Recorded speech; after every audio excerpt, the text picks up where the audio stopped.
नमस्कार मेरे आध्यात्मिक मित्रों। क्या आपने कभी सोचा है कि जीवन में आपका सबसे बड़ा धन क्या है? क्या वो बैंक बैलेंस है, सोशल मीडिया पर आपकी पहचान, या कोई और चीज? क्या हो अगर आपके पास सब कुछ हो और एक पल में वो सब छिन जाए? तब आपको कौन बचाएगा? जैसा कि आचार्य चाणक्य ने कहा है, कामधेनु गुणा विद्या ह्यकाले फलदायिनी, प्रवासे मातृस दृश्य विद्या गुप्तम धनम स्मृतम। ज्ञान कामधेनु गाय के समान है, यह मुश्किल समय में भी फल देता है। यह परदेश में मां के समान है। ज्ञान एक गुप्त धन है। आपके पास जो ज्ञान है उसे कभी कम मत आंकिए। उसे सीखते रहिए, उसे निखारते रहिए, क्योंकि आपको नहीं पता कि जीवन के किस मोड़ पर कौन सी विद्या आपके लिए कामधेनु बन जाएगी, एक अनजान जगह पर मां का सहारा बनेगी, या आपका सबसे बड़ा गुप्त धन साबित होगी। अपने ज्ञान को संजो कर रखिए, क्योंकि यही आपका सबसे विश्वसनीय साथी है जो हमेशा आपके साथ रहता है। यह कहानी है देवेश की, एक ऐसे युवा की जो अपनी दुनिया में खोया हुआ था और जिसने ज्ञान को कभी अपना सच्चा साथी नहीं माना। लेकिन एक अनजान जगह पर, जहां उसका कोई नहीं था, उसे एहसास हुआ कि जो चीज उसने सबसे कम आंकी थी वही उसके लिए कामधेनु बन गई, एक मां का सहारा बनी और सबसे बड़ा गुप्त धन साबित हुई। यह कहानी आपको हमेशा के लिए सोचने पर मजबूर कर देगी कि आप किसे अपना सच्चा खजाना मानते हैं। बहुत समय पहले गंगा के किनारे काशीपुर नाम का एक समृद्ध नगर था। उस नगर के सबसे बड़े व्यापारी थे रतनचंद जी, जो न केवल धनवान थे बल्कि अत्यंत ज्ञानी भी थे। उनका एक ही पुत्र था, देवेश। देवेश को अपने पिता की दौलत पर बहुत अभिमान था। वह अपना सारा समय मित्रों के साथ घूमने फिरने, चौसर खेलने और मनोरंजन में बिताता था। उसे लगता था कि दुनिया की हर खुशी धन से खरीदी जा सकती है। उसके पिता रतनचंद बहुत दूरदर्शी थे। वे देवेश के भविष्य को लेकर चिंतित रहते थे। वे देवेश से अक्सर कहते, पुत्र, यह धन दौलत तो नदी के प्रवाह की तरह है, आज यहां है, कल कहीं और। असली धन तो विद्या है, जो एक बार अर्जित कर ली तो जीवन भर साथ देती है।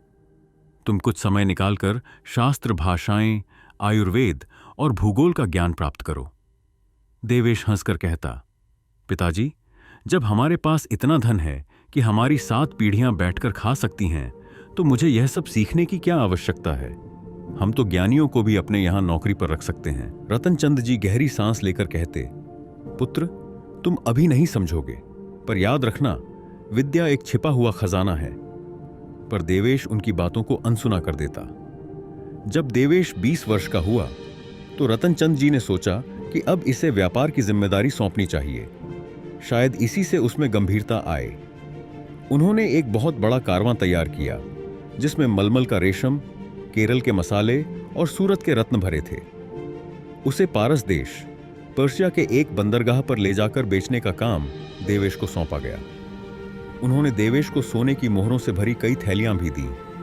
देवेश अपने जीवन की पहली बड़ी यात्रा पर निकल पड़ा, अपने साथ कई रक्षक और सेवक लेकर। उसका मन रोमांच और अभिमान से भरा था। कारवां कई हफ्तों तक चलता रहा। गंगा के हरे भरे मैदानों से निकलकर वे राजस्थान के शुष्क रेगिस्तानों और फिर बलूचिस्तान के ऊबड़ खाबड़ पहाड़ों को पार कर रहे थे। जब वे अपनी मंजिल के करीब पहुंचे तो एक रात उन्होंने एक घाटी में पड़ाव डाला। तभी डाकुओं के एक बड़े गिरोह ने उन पर हमला कर दिया। देवेश के रक्षक वीरता से लड़े, पर डाकुओं की संख्या बहुत अधिक थी। देखते ही देखते उन्होंने सब कुछ लूट लिया, सोना, रत्न, सामान, घोड़े, सब कुछ। उन्होंने देवेश के कीमती वस्त्र भी छीन लिए और उसे फटे हुए कपड़ों में रेगिस्तान में मरने के लिए छोड़ दिया। कल तक जो देवेश करोड़ों का स्वामी था, आज उसके पास पीने के लिए पानी भी नहीं था। यह थी उसके जीवन की पहली और सबसे भयानक ठोकर। यह था उसका अकाल, यानी सबसे कठिन समय। वह कई दिनों तक भूखा प्यासा भटकता रहा। दिन की जलती धूप और रात की सर्द हवाएं उसे तोड़ रही थीं। जैसे तैसे मरते मरते वह पारस देश के उस बंदरगाह नगर में पहुंचा। पर अब वह एक व्यापारी नहीं, एक भिखारी था। उसके पास न धन था, न मित्र, न कोई पहचान। वह उस परदेश में बिल्कुल अकेला था। उसे अपने घर की, अपनी मां के हाथों के भोजन की बहुत याद आ रही थी। उसे लग रहा था मानो वह किसी अनाथ की तरह है। एक दिन वह भूख से बेहाल बाजार में एक चबूतरे पर बैठा था। उसने देखा कि कुछ स्थानीय व्यापारी एक पुराने भोजपत्र को लेकर बहुत चिंतित थे और आपस में बहस कर रहे थे। देवेश उनकी भाषा तो नहीं समझ पा रहा था, पर वह उस भोजपत्र पर लिखी लिपि को पहचान गया। वह ब्राह्मी लिपि थी जिसे उसके पिता ने जबरदस्ती उसे सिखाया था और जिसे सीखते समय वह बहुत झुंझलाया था। देवेश हिम्मत करके उनके पास गया और इशारों में उन्हें समझाने की कोशिश की कि वह उसे पढ़ सकता है। व्यापारियों ने पहले तो उसे एक भिखारी समझकर दुत्कारा, पर जब कोई और रास्ता नहीं सूझा तो उन्होंने वह भोजपत्र उसे दे दिया। देवेश ने उसे पढ़ा। वह एक पुरानी व्यापारिक संधि थी जिसमें लिखा था कि उस नगर के व्यापारियों को भारत के साथ व्यापार करने पर एक विशेष कर में छूट मिलेगी। यह बात वे व्यापारी भूल चुके थे और वहां का सूबेदार उनसे गलत तरीके से अधिक कर वसूल रहा था। जब देवेश ने यह बात उन्हें समझाई तो उन व्यापारियों की खुशी का ठिकाना न रहा। उन्होंने न केवल देवेश को पेट भरकर भोजन कराया, बल्कि उसे रहने के लिए जगह और कुछ मोहरें भी दीं। उस रात देवेश को अपने पिता के शब्द याद आए, विद्या गुप्तम धनम स्मृतम, अर्थात ज्ञान एक छिपा हुआ खजाना है। आज उसका सारा धन लुट गया था, पर ज्ञान का वह खजाना जो उसके मस्तिष्क में छिपा था, उसे कोई डाकू नहीं लूट सका और उसी छिपे हुए खजाने ने आज उसे भूखों मरने से बचाया।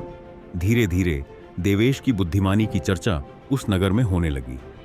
एक दिन नगर के सूबेदार का इकलौता बेटा एक अजीब बीमारी से ग्रस्त हो गया। बड़े बड़े हकीम उसकी बीमारी को समझ नहीं पा रहे थे। देवेश ने जब बीमारी के लक्षणों के बारे में सुना तो उसे अपने आयुर्वेद के पाठ याद आ गए जो उसने बेमन से पढ़े थे।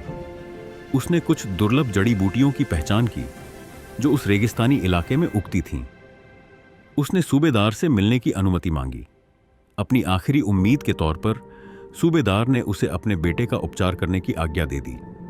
देवेश ने उन जड़ी बूटियों का लेप बनाकर बच्चे को लगाया और काढ़ा बनाकर पिलाया। कुछ ही दिनों में बच्चा स्वस्थ हो गया। सूबेदार की खुशी का कोई ठिकाना न रहा। उसने देवेश को गले से लगा लिया और उसे अपने पुत्र की तरह मानने लगा। उस अनजान प्रदेश में जहां देवेश बिल्कुल अकेला और असहाय था, आज उसके सिर पर नगर के सबसे शक्तिशाली व्यक्ति का हाथ था। उसे वह सुरक्षा, वह स्नेह महसूस हो रहा था जो एक मां अपने पुत्र को देती है। आज उसे सूत्र का दूसरा हिस्सा समझ में आया। प्रवासे मातृसदृशी, अर्थात परदेश में ज्ञान मां के समान है। उसके ज्ञान ने एक मां की तरह उसकी रक्षा की थी, उसे सम्मान दिलाया था और उसे एक नया जीवन दिया था।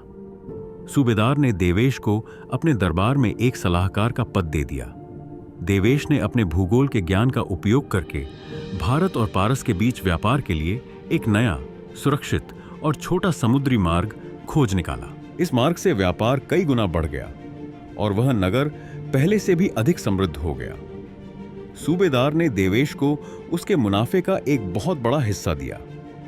कुछ ही वर्षों में देवेश ने उससे भी अधिक धन कमा लिया जितना उसने डाकुओं के हाथ खोया था। उसके ज्ञान ने उसे न केवल सम्मान और सुरक्षा दी, बल्कि अतुलनीय धन संपत्ति भी प्रदान की। अब उसे सूत्र का पहला और सबसे महत्वपूर्ण हिस्सा भी अनुभव हो गया। कामधेनु गुणा विद्या ह्य काले फलदायिनी, अर्थात ज्ञान कामधेनु गाय की तरह है जो हर इच्छा पूरी करता है और कठिन समय में भी फल देता है। जब उसके पास कुछ भी नहीं था, उस अकाल के समय में उसकी विद्या ने ही उसे सब कुछ दिया। कुछ वर्षों बाद देवेश एक विशाल कारवां लेकर एक सफल और ज्ञानी पुरुष के रूप में काशीपुर लौटा। वह सीधा अपने पिता के चरणों में गिर पड़ा। उसकी आंखों में पश्चाताप और कृतज्ञता के आंसू थे। उसने कहा, पिताजी, आज मैं समझ गया कि असली खजाना क्या है। आपने मुझे जो विद्या दी वही मेरा सच्चा धन है। उसे न कोई लूट सका, न कोई छीन सका। उसी ने मुझे परदेश में मां की तरह पाला और उसी ने मुझे एक भिखारी से फिर से धनवान बना दिया। मेरे आध्यात्मिक मित्रों, देवेश की कहानी हमें यही सिखाती है। धन दौलत, कीमती खिलौने, ये सब आज हैं, कल नहीं भी हो सकते हैं। पर ज्ञान जो तुम आज स्कूल में किताबों से और अपने बड़ों से सीख रहे हो, वह तुम्हारा अपना खजाना है। वह हमेशा तुम्हारे साथ रहेगा। किसी मुश्किल समय में वह तुम्हारी रक्षा करेगा। जब तुम कभी अकेले पड़ जाओगे तो वह तुम्हें एक मां की तरह सहारा देगा, और जब तुम्हें जीवन में किसी चीज की आवश्यकता होगी तो यही ज्ञान तुम्हें उसे हासिल करने का रास्ता दिखाएगा। इसलिए अपने इस अदृश्य खजाने को हमेशा बढ़ाते रहो, यही जीवन की सबसे बड़ी दौलत है। तो अगली बार जब आप कुछ सीख रहे हों तो याद रखें, आप सिर्फ समय नहीं बिता रहे, आप अपना सबसे बड़ा खजाना इकट्ठा कर रहे हैं। कहानी पसंद आई तो एक लाइक तो बनता है। कमेंट करके बताइए इस कहानी से आपने क्या सीखा। चैनल को सब्सक्राइब कर लीजिए ताकि आपसे कोई भी प्राचीन और अद्भुत कहानी छूट ना जाए। हम आपके लिए ऐसी प्रेरणादायक कहानियां लाते रहेंगे। धन्यवाद। आपका प्रेरक साथी वेदार्श।